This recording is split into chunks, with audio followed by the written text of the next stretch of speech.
नमस्कार। आप सुन रहे हैं द माइथोलॉजी रेडियो। महाभारत कथा में एक पात्र है घटोत्कच, जो काफी बलशाली थे। उनका विशालकाय शरीर था और उनके बल से महाभारत के युद्ध में हाहाकार मच गया था। भीम के पुत्र घटोत्कच जब पांडवों की तरफ से युद्ध में पहुंचे थे तो उन्होंने कौरव सेना के छक्के छुड़ा दिए थे। यही नहीं, घटोत्कच को बर्बरीक का पिता भी माना जाता है। कलयुग में खाटू श्याम जी के तौर पर वो पूजे जाते हैं।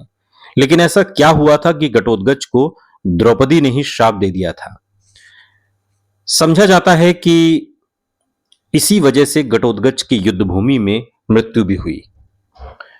तो वो श्राप क्या था और द्रौपदी ने भीम पुत्र को यह श्राप क्यों दिया, आइए इस पॉडकास्ट में विस्तार से जानते हैं। दरअसल पांडव दुर्योधन के लाक्षागृह की आग से बचकर जब निकले थे तो थके हारे एक पेड़ के नीचे आराम करने लगे।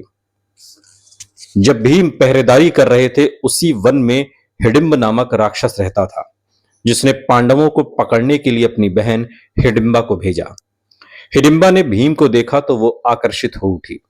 उसने माया से सुंदर रूप धारण किया और भीम से बातें करने लगी और उन्हें सभी बातें बता दी। इस बीच अपनी बहन को ढूंढते हुए हिडिंब वहां पहुंचा तो उसने भीम और हिडिंबा को साथ में बात करते हुए देखा।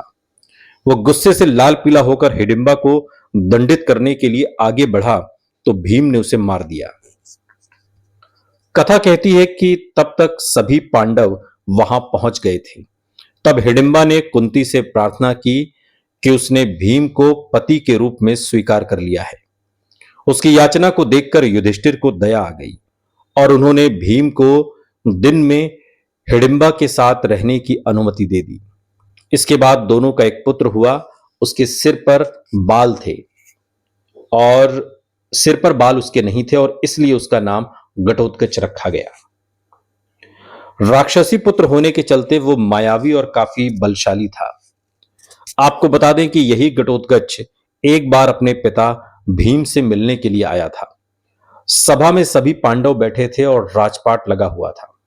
तभी घटोत्कच ने अपनी मां हिडिंबा की आज्ञा अनुसार द्रौपदी का सम्मान नहीं किया और इस बात से द्रौपदी काफी अपमानित महसूस हुई। द्रौपदी ने क्रोध में कहा कि पांडवों की पत्नी है, ब्राह्मण राजा की पुत्री है, इसलिए उनकी प्रतिष्ठा काफी ऊंची है। इसके बाद भी घटोत्कच ने भरी सभा में उनका अपमान किया और तब द्रौपदी ने घटोत्कच को शाप दिया कि वो अल्पायु होगा। इसके बाद महाभारत के युद्ध के दौरान जब घटोत्कच ने कौरव सेना में खलबली मचाई तो किसी को कुछ सूझ नहीं रहा था। तब दुर्योधन ने कर्ण पर घटोत्कच के ऊपर अमोघ शास्त्र छोड़ने का दबाव बनाया। ये अमोघ शास्त्र कर्ण ने अर्जुन के लिए बचा रखा था, लेकिन दुर्योधन ने तर्क दिया कि अगर घटोत्कच नहीं मरा तो वही अकेले पूरी कौरव सेना को खत्म कर देगा, इसलिए पहले उसका वध जरूरी है। इसके बाद कर्ण के अमोघ शास्त्र से घटोत्कच की जान गई, साथ ही अर्जुन की भी जान बच गई, क्योंकि अमोघ शास्त्र का कोई उसे रोक नहीं सकता और माना जाता है कि द्रौपदी के इसी शाप से घटोत्कच की कम उम्र में मृत्यु हो गई। सुनते रहिए द माइथोलॉजी रेडियो, सुनता है सारा इंडिया।